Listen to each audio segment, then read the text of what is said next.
एक बार एक tractor manufacturing company के ओनर ने फरारी खरीदी। उस फरारी में कई उन्हें क्लच में प्रॉब्लम्स नजर आई, जिसकी शिकायत उन्होंने डायरेक्टली फरारी कंपनी के मालिक एंजो फेरारी को कर दी। एंजो फेरारी से खफा होकर इस बंदे को इंसल्ट करते हुए कहा कि तुम सिर्फ ट्रैक्टर चलाने लायक हो, ये फेरारी तुम्हारे बस की बात नहीं है। इस इंसल्ट को अपना मोटिवेशन बना के उस बंदे ने फेरारी को टक्कर देने के लिए एक कार मैन्युफैक्चरिंग कंपनी बनाई, और वो कार मैन्युफैक्चरिंग कंपनी आज के समय वर्ल्ड की सबसे ज्यादा लग्जरियस कार मैन्युफैक्चरिंग कंपनीज में शुमार है। Yes, I am talking about Lamborghini, और फाउंडर का नाम था फेरुशियो लैम्बोर्गिनी। गाइस, यह सीखने लायक बात यह है कि जब कोई आपकी इंसल्ट भी कर देना तो उसको पॉजिटिवली लेकर अपने लेवल को उस हद तक लेके जाओ जहां पर दुनिया आपको सलाम करे। 2007 के इंडिया ऑस्ट्रेलिया मैच में क्रीज पर थे सचिन और उन्हें बोल करने के लिए खड़े थे ब्रेड हॉक। हॉक की एक डिलीवरी पे सचिन बोल्ड हो गए। अब यह दिन हॉक की जिंदगी में बहुत बड़ा था क्योंकि उन्होंने पहली बार सचिन को बोल्ड किया था। मैच खत्म होने के बाद हॉक सचिन के पास गए और उन्होंने कहा कि प्लीज आप इस बॉल पे ऑटोग्राफ दीजिए। सचिन ने ऑटोग्राफ देते हुए कहा कि अब यह दिन तुम्हारी जिंदगी में दोबारा कभी नहीं आएगा। उसके बाद 35 टोटल एनकाउंटर हुए सचिन और ब्रेड हॉक के बीच में, लेकिन ब्रेड हॉक उसके बाद कभी सचिन को बोल्ड नहीं कर पाए।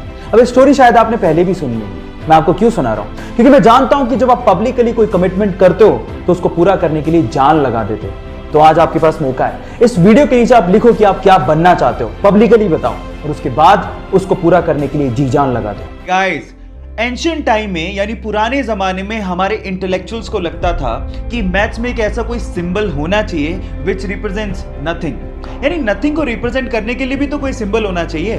सो इसी को ध्यान में रखते हुए 5th सेंचुरी में एक इंडियन मैथमेटिशियन आर्यभट्ट ने जीरो को इन्वेंट किया। And let me tell you guys, zero का जो सिंबल दिया गया था वो हमारे पुराने मंदिरों, स्पेशली ग्वालियर के मंदिरों के दीवारों पे खुदा हुआ आप लोगों को दिख सकता है। सो गाइस, अगर आप ये सोचते हैं कि जीरो की इन्वेंशन कोई बड़ी इन्वेंशन नहीं है, तो मैं आपको आपकी जानकारी के लिए बता देता हूं, अगर जीरो इन्वेंट नहीं हुआ होता ना तो बाइनरी लैंग्वेज नहीं आती, और बाइनरी लैंग्वेज नहीं आती तो एक कंप्यूटर लैपटॉप कुछ नहीं होते। जब शून्य ना देता भारत तो चांद पे जाना भी मुश्किल था। दुनिया में ऐसे बहुत सारे लोग हैं जो किसी डिसेबिलिटी के चलते ऐसा सोचने लगते हैं कि वो जिंदगी में कुछ नहीं कर सकते।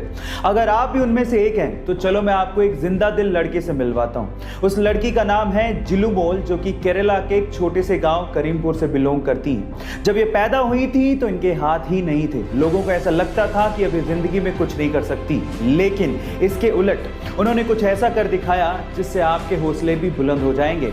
ये एशिया की पहली ऐसी लड़की है जिसके पास हाथ नहीं है और उसके बावजूद भी इसके पास ड्राइविंग लाइसेंस है। जी हाँ गाइस, और ये बहुत ही अच्छे तरीके से अपने पैरों से किसी भी कार को ड्राइव कर सकती है ना ये अमेजिंग बात। सिर्फ एक मूवी के कमिटमेंट के लिए वो 4 साल तक अपनी फैमिली से दूर रहा। 5 साल तक उसने उस मूवी के अलावा कोई और मूवी साइन ही नहीं की। उन 5 सालों में बहुत सारे एडवर्टीजमेंट के ऑफर थे, लेकिन उसने एक भी एडवर्टीजमेंट का ऑफर एक्सेप्ट नहीं किया। हालात ये थे कि 5 सालों में वो बैंकरप्ट हो गया था। बहुत सारे एडवर्टीजमेंट वाले उसे एडवांस में पैसा देने को तैयार थे। पैसे की तंगी थी, उसके बावजूद भी उसने एक भी ऐड नहीं की और सिर्फ उस मूवी पे ध्यान दिया। फाइनली वो मूवी हिंदुस्तान के इतिहास की सबसे बड़ी ब्लॉकबस्टर साबित हुई। 2000 करोड़ का बिजनेस करके उसने सबको चौंका दिया। गलत किया देवसेना, औरत पर हाथ डालने वाले की उंगलियां नहीं काटते हैं उसका गला।